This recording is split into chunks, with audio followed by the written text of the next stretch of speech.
Throughout history, people have made amazing accomplishments that define themselves. Now, it's our turn to tell those accomplishments, to tell his story, her story, their story, and even your story. With Mike Wexler. And welcome to Your Story with me, Mike Wexler. Thank you so much for tuning in. Make sure you guys like, comment, subscribe, all that YouTube stuff. I'm not good at that. But regardless, we appreciate you tuning in. I have a very special guest today, more of a personal friend. This time, this man is extraordinary, whether he is a photographer, graphic designer, and overall, a roast master. Thank you. This is Sebastian Torres. How are you? I'm good. Thank you very much. Thank you for the invite. So, of course, now let's talk about something before we really get into the conversation. So throughout this, before we had gotten started here, there was a lot of roast and there was a lot of making fun of. And so can we talk about where does your humor come from? Getting bullied a lot in high school. Okay. So the thing is, you start to learn that when people make fun of you, you take away the power of making fun of you. So you just kind of laugh. You laugh at it. And that is something that's been happening. Not happening, it's more like a knowledge that you just carry on. And it's been being useful for me lately on certain personal issues. Yeah, I mean, laughing is a good coping mechanism. True. But when you get to roast somebody and the entire production room is laughing, I think that gives out pretty interesting vibes. That is fair. But again, just laugh. Just laugh. Okay, not like that. That's creepy as fuck. Okay. Anyway, so regardless, we appreciate you being on. I mean, I know we've known each other for quite some time now, since last year. Can you talk to us about, we had a conversation in the car before we had gone over here about your journey and where you want to go after college. What has been some of your passions that you've kind of discovered during your time in college? Oof, good question. During my time in college, even before I started studying for a degree and all that good stuff, it was always that artsy side, I want to create something. So before graphic design, it was filmmaking. Then I started to get a little bit into motion graphics, all that good stuff. Then I was like, okay, yeah, no, let's not do filmmaking. I'll go into graphic design. And funny enough, my family does have the artsy side. It's only my mom, technically, and my grandfather that do not have that background.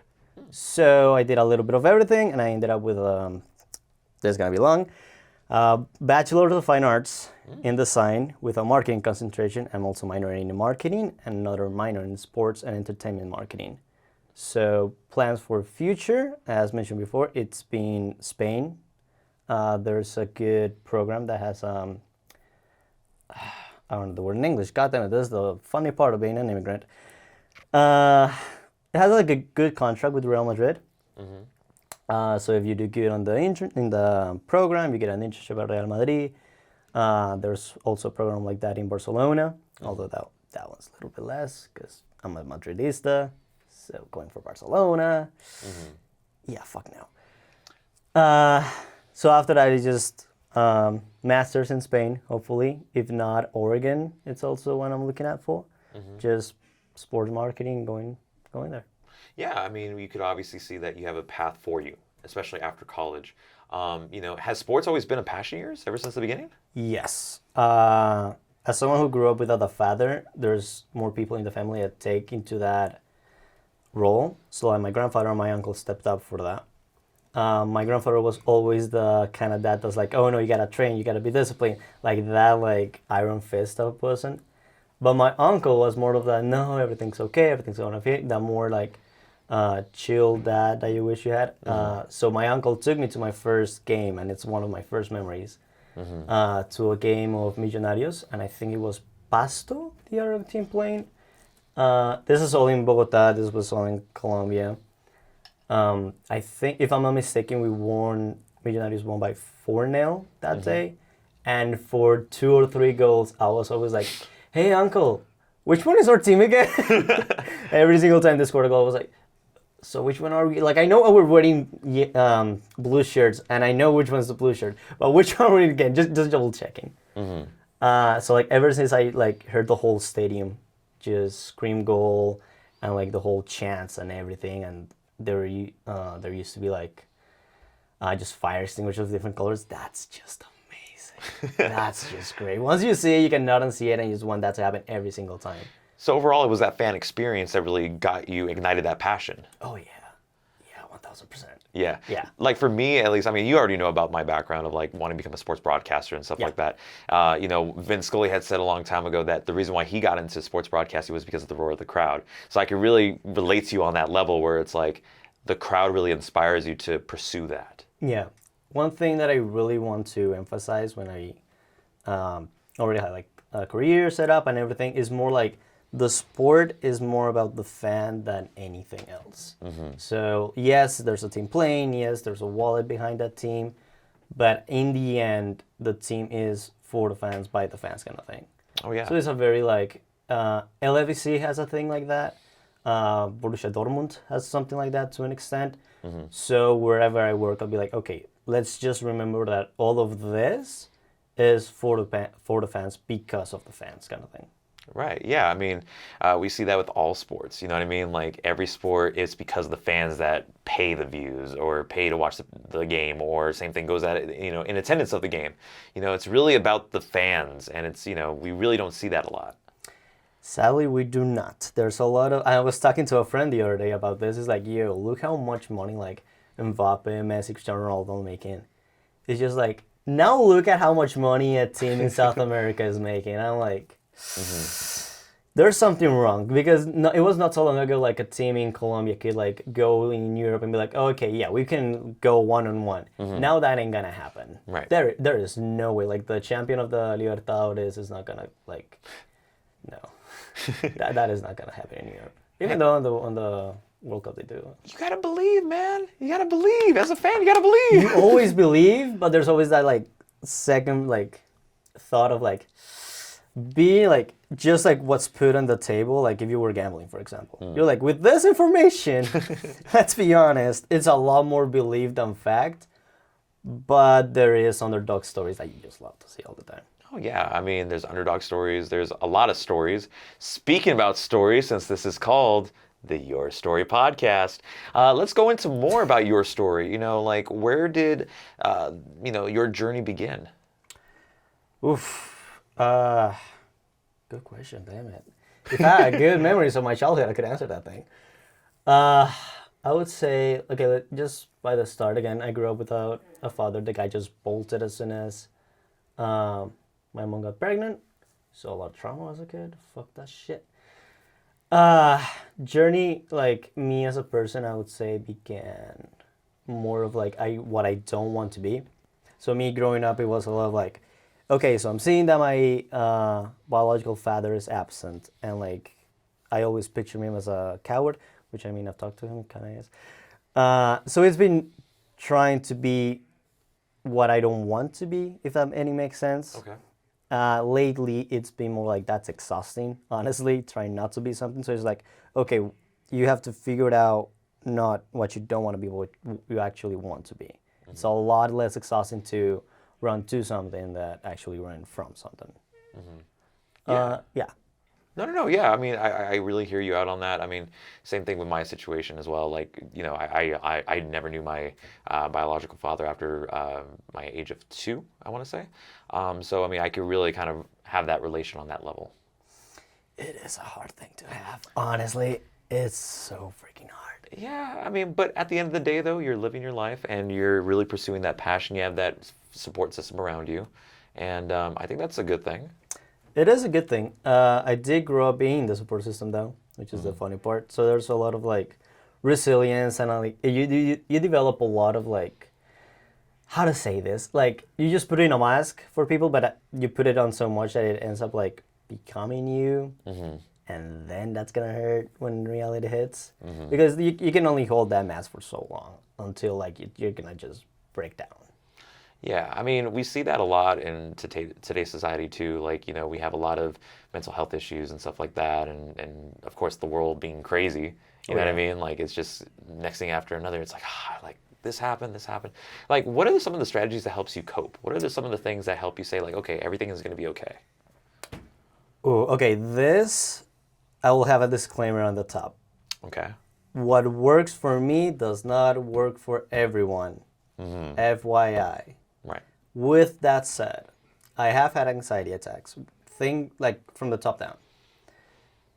Something that helps is having someone like help me through the anxiety attack. So I have coping cards in which if there's someone nearby that I trust, I'm like, hey, I'm low-key having an anxiety attack, here you go. Which is the funniest thing because it's like they're color-coded and all. So he's like, hey, can you help me with this? And they're like, hey, Sebi's having an anxiety attack. Wait, what the fuck? And it's like these all colorful like coping cards. So things that work for me are categories. So like people like, okay, like talk to me about the lore of this game. Talk to me like favorite TV shows, favorite movies. I've seen people try like the whole MCU timeline. I've heard that one actually works really well just because of how much stuff you gotta say. So that if anything that brings your actually conscious brain on board, that's a good thing. Another coping skill that is good is the ice. So like handling ice, but like actually being mindful of like how it feels in your hand. If it starts to melt, like how the water feels. You gotta find things that make you come back to the world. So like the 5 things you see, 4 things you like, all that, it works as much as you give it mindfulness. As much as you like give it, okay, let's try this. And it's hard as heck because anxiety attack is pretty much you have the flight response, then you go through the flight one, and because your brain doesn't know what the heck to do, it just goes into freeze. Because then it still doesn't know what to do, it goes back into the flight one. And it's just rolling. So as soon as you get back out of that cycle, it has to be like extremely aware of everything around you. Because dissociation at those moments is a bitch. Yeah. No, I agree. I mean, there's, like you had mentioned about that disclaimer, I mean, there's people have different ways of coping. And different people have ways of like, really, in a sense, like try to tune out the world. Yeah. You know what I mean? In a sense, something that's going around them. Like for me, for example, doing podcasts, making connections with people, really, going to sports events and stuff like that really helped me, tune out all the negativity in the world. So, hearing people's stories, right? No, just stuff like that. That's honestly what helps me. And so I suggest that too. If you have something, a passion, go for it. And it really helps during those kinds of situations. It does. Something I will say that worked for me the same way, music. Music has been absolutely great for me. We've heard this in the car. We've heard this in the car, exactly. I think we had like a little your story moment of the car. I was like, shit. Like I gotta remember what I said, so we go back and I can actually say it again. For example, like I went to an Imagine Dragons concert after a breakup not so long ago, and that was cathartic as heck. Like for my whole breakup experience, there was a before and an after that concert. And it was the greatest thing ever. It just felt so great, honestly. That concert was amazing. I will never let that concert go. Well, how was that concert? I mean, it's Imagine Dragons. Like, I will say this on camera, whichever I'm looking at, the greatest band going today. So how was that concert? It was good because I bought the ticket the day before. Funny enough. I got it to the pit area. And it was not your classical, main stage and then it's the pit. Yeah. But they had like 2 interconnections with the main Stage. How to say? No, it was the main stage, then 2 like walkways and then the big walkway that they got. Oh, okay. Yeah. I was in the pit at the left. Wow. The whole band, well except the drummer of course. We're like just going around it. And it was freaking amazing. I got to shake Dan Reynolds' hand, and he actually gave me a high five on another one. I'm like, let's fucking go. Let's fucking go. Yeah. It was great. the guy just like kept looking at both pits. I'm like, yeah, like it actually felt like an actual VIP experience without technically paying for the VIP experience. It was honestly, I mean, you can see everything like when they do pyrotechnics, you feel it. So you're just so immersed into the concert. It just like there's nothing else. Like you even forget there's people around you. You just like, this is my stuff, and you just enjoy yourself to the freaking exhaustion. Oh yeah, I mean when you have that concert experience or really that special moment, I mean it really truly is special. But I'm curious though, favorite Imagine Dragons song? Why you gotta be made to spell like that? Oof. Because for me, Radioactive has to be one of the top. It is one of the top. Yeah, but more of a classic type of thing. Okay. Like it's not bad. It's just like, yo, yeah, Radioactive's up there. I'm biased on this one. Okay. I'll say Bones, because on that concert that I went to was the first time that they sang it live. Oh wow. So I'm biased on that one. Yeah, no, that's a good song. Like I said, Radioactive, or there's another one. I think it's either Whatever It Takes or there's another one. That's really great. But Imagine Dragons aside, it's really awesome to see, like I mentioned before earlier, like to see the progression of your career thus far just keep going, whether that's academically, on the field, off the field. What has this time in college, like, what have you learned during this time? I would say it's more like what I have unlearned rather than what I've learned. Okay.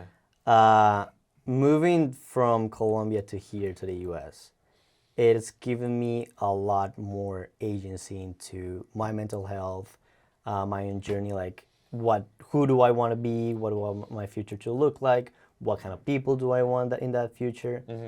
And it's just like, okay, how can I enjoy my life to the fullest, like every single day? I know that sounds cliche as heck. Yes, valid. But English is my second language. There's no other way to put it for me. I'm sorry, bro. And it's just, you start to like unlearn like behaviors of family and that you had before, because that new start is like you start to like become aware of like, okay, maybe this is not working, maybe this is working, but I could like improve it this way or this way. So it's been a lot of more self-discovery, especially through language. Funny enough, there's a lot of things on mental health that I do not know how to say in Spanish. But yeah, just pure self-discovery through this is what I saw, but what can I take from it and like build this new version of what I want to be and what I want my future to look like. Oh yeah, I mean that's great motivation. I always take the saying from my grandfather that you make the best out of the situation that you have at the time you were given. You know what I mean? Like, because every moment's not going to be the same. Every moment's not going to be positive or negative. But as long as you make the best out of it, I think that's really something that it not only inspires you, but really changes your way of thinking. It does. I do like having positive outlooks. Mostly, but I do recognize like, okay, yeah, sometimes like everything is just gonna go wrong, and everything's just gonna like shit's gonna hit the fan, I think is the expression. So all you can do in those times is like, okay, I have 100% survival rate, we good, this will pass, so let's just survive like this day and then we can move to the other one. It's more like, okay, if everything hit the fan, the best thing I can do is just sit back, let the stuff go, and then you just continue walking. So what are some of your goals for 2022? I don't like setting up goals yearly. For me, it's just like, oh, it's another trip around the sun. It's not that big of a deal. What I do like to do is as soon as I find something that I like, is more like I do like small goals, like more Pomodoro technique type of thing. So like a big thing that gets divided into smaller chunks. For example, right now climbing has been a great thing for me ever since last year. Right. Yeah, you've climbed with me a little bit at the school's wall. Not a great attempt, by the way.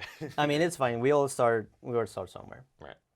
And like some of those goals have been like, okay, from just climbing top rope, let me like get certified to belay in top rope. So like be the one at the in the ground, taking out the slack from the rope, from the system, and ensuring that the climber is safe. Then it's being like, okay, let me learn a few techniques for bouldering. So that's you climb like not so high, it's like free solo, but you just fall into like a mat, you're good. And not so long ago, I got certified by Hangar 18, shout out, great gym, to do some lead climbing and also lead belaying. Wow. And that, because you fall like a good 3 to 6 meters depending where you are and like the whole system situation. But that's fun. I won't lie. Those falls are really, really freaking fun. I mean, I'm scared of heights, so I don't like falling. But regardless, it's cool. I mean, I got to actually witness to at the CSUSB Rec Center. So shout out to them over there. That you had set a record, I believe.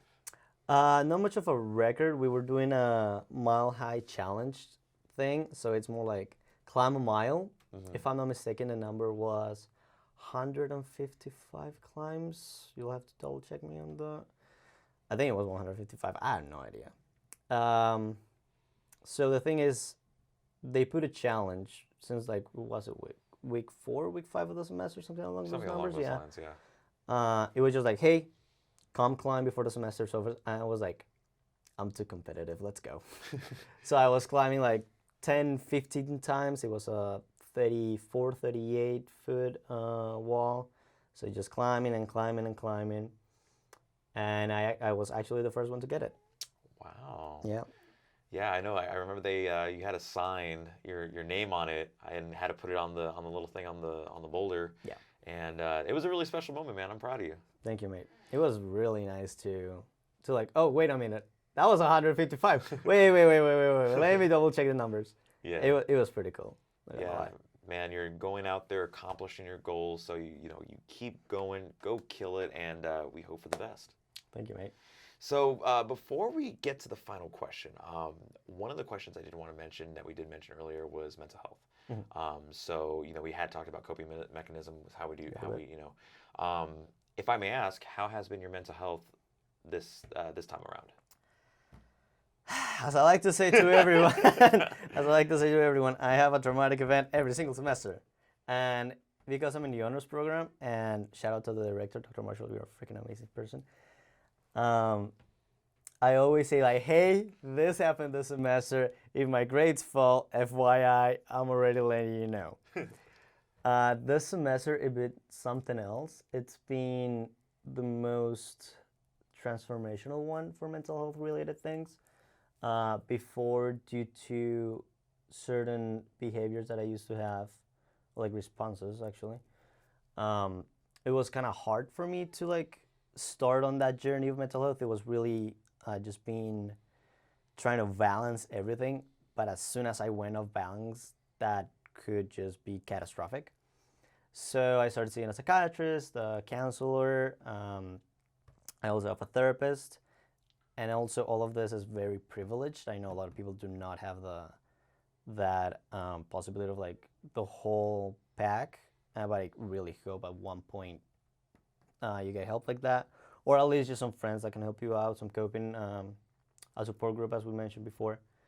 But this semester, holy freaking shit, it's been because of a breakup, and as a friend said it, there is no fire without an explosion first. So that breakup for me triggered everything that happened. It was like, okay, let me step back for a second. What were the mistakes that I did? Why did I make them? What can I do to like avoid them doing them again? And from that is like, oh, wait a minute, this behavior comes from this trauma. So like it physically feels like that. One thing that I've found that it's really, really useful to when you're triggered is like connect your physical feelings to what your thoughts are. So as soon as like I feel a certain way, I can say, nah. This is because I feel triggered from this. That makes it a lot easier to just like, okay, let me take a step back. I know this is not that moment because, PTSD is something else. Let me take a step back. Let me actually analyze this situation with a cold mind or like more rational mind and then go at it. Another thing that I've learned that is very, very important is you're not to blame for your first thought. your first thought is just your brain trying to protect you. It's not gonna do the best job at times, but your first thought is just your brain trying to protect you because it makes sense.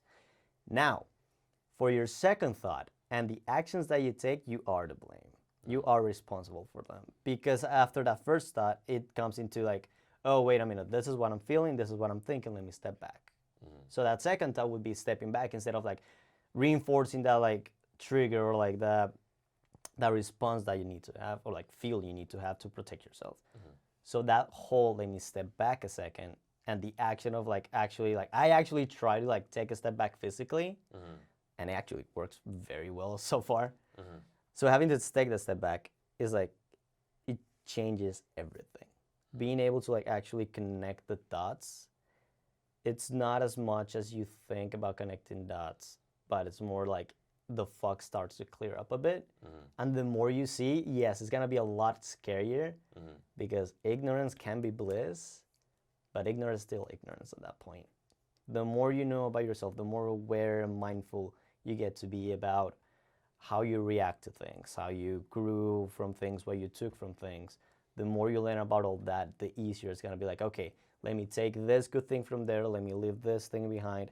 And like, it's just a puzzle pieces into, okay, what works, what doesn't work, who do I wanna be, and all that good stuff. And all of that for me has been happening this semester. How fun, right? Hey, thank you so much for being on the podcast. Where can the people find you, man? Where can the people see what's next for Sebastian Torres? That would be Instagram, jsebi, that would be SEBBY Torres. That's probably the only thing. Well, hey, he has a better Instagram than I do. So thank you so much, Juan Sebastian. You already know. But if you want to listen to the podcast, make sure you do it on Spotify, Apple Podcasts. You're looking at the wrong camera, but that's okay. iHeartRadio or anywhere you can listen to your podcast. Or if you want to watch it, we appreciate that. Maybe hit like, subscribe, and you follow Sebastian over here. And of course, just do your best to live your best life. That's what we try to do and relay that message here at the Your Story Podcast. So until then, I'll see you guys in the next episode of... Yeah, he said it this time.